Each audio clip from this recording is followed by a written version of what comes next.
Savol qo'yilibdi. AF javoblardan to'g'ri javoblarni moslashtirib toping, ya'ni moslashtirilgan savollar.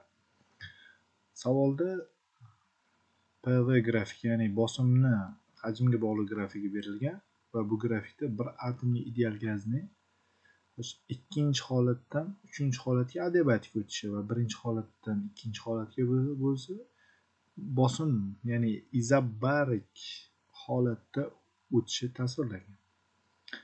Savol qo'yilibdi. 33-savolda gazning birinchidan ikkinchiga, ikkinchidan uchinchiga o'tishdagi ichki energiya o'zgarishini aniqlang va 34-savolda xuddi shu oralida issiqlik miqdorini va xuddi shu oraladagi bajarilgan ishni aniqlang.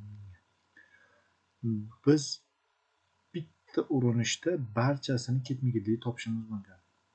Bu uchun bizga nima kerak bo'ladi? Termodinamikaning birinchi qonuni. Termodinamikaning birinchi qonuni aytadiki, Q barobar del T plus A, ya'ni tashqaridan berilgan issiqlik miqdori jismning yoki gazning ichki energiyasini ortishga yokida ish bajarishga sarflanadi deyiladi.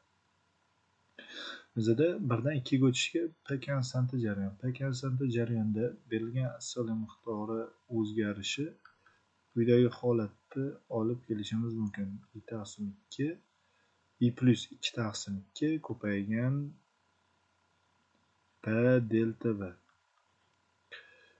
I'miz bu erkinlik darajasi. Bizda hozirgi holatda bir atomli gaz deyilganligi uchun erkinlik darajasi 3 ga teng bir atomli gaz uchun. O'rniga qo'yib issiqlik miqdorini topsak bo'ladi. Bu yozilgan P delta V'miz bajarilgan ishni beradi. 1 va 2 oralidagi. Demak, topib olamiz. Q 1 va 2 ni topamiz. Birinchi o'rinda Q 1 va 2 ni topadigan bo'lsak, 3 plus 2 taqsim 2 P'imiz 4 ta P0 ko'paytiraman. Birinchi nuqtadagi hajmimiz V0 ga, ikkinchi nuqtadagi hajmimiz 2 ta V0 ga teng ekan. Ayirmasi 1 ta V0 ga teng. Soddalashtiradigan bo'lsak 10 ta P0 V0 kelib chiqar ekan. Xo'sh, shu oraldagi bajarilgan ishimiz bo'ladigan bo'lsa,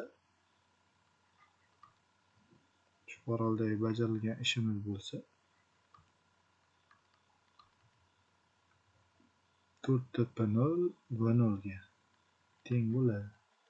O'z-o'zidan ichki energiya o'zgarishimiz formulaga ko'ra issiqlik miqdoridan bajarilgan ish ayirmasiga teng bo'ladi.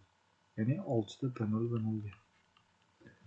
Endi ikkinchidan uchinchiga o'tar jarayonni hisoblaymiz alohida. 2 dan 3 ga ichki energiya ya'ni adiabatik jarayon bo'lgani uchun adiabatik jarayonda tashqi jarayondan issiqlik olinmaydi.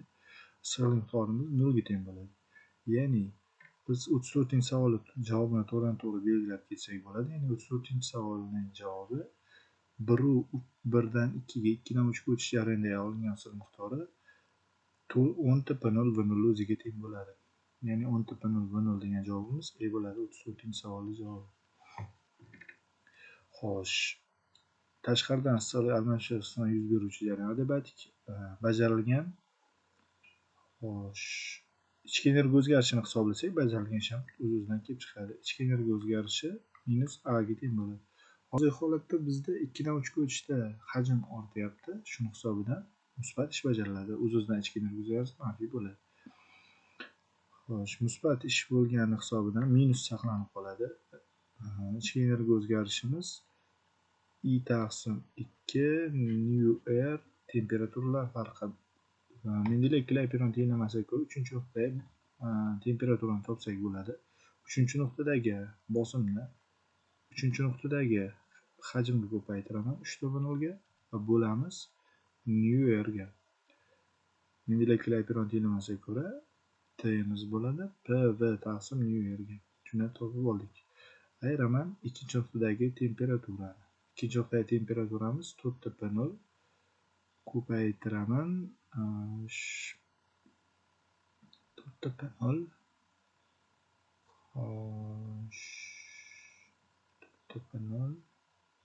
ko'paytiraman 2 ta V0 8 ta P0 V0 bo'ladi. Bo'lamiz New-Yorklar yeyishib ketadi. 3 tadan 8 tani ayirsam 5 ta, o'z-o'zidan 7,5 ta, ya'ni 15 taqsim 2 P0 V0 kelib chiqadi ichki energiya o'zgarishi. Bajarilgan ishimiz ham xuddi shuni o'ziga teng bo'ladi. Faqat bajarilgan ishimiz buni musbati, ichki energiya o'zgarishi buni manfiga bo'ladi.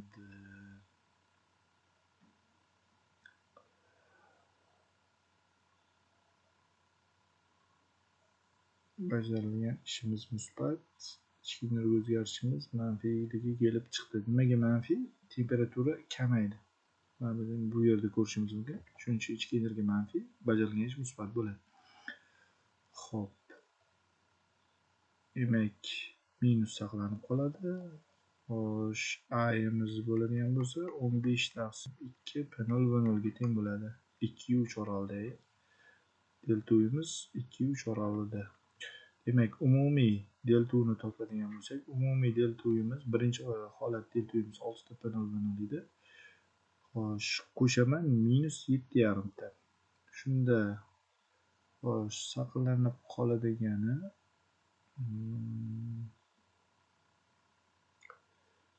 saqlanib qoladigani ayirmasi 7,5 tadan 6 dan ayirsam 3 ta P0 V0 taqsim 2 marta kamayadi energiya, ya'ni F javob bo'ladi.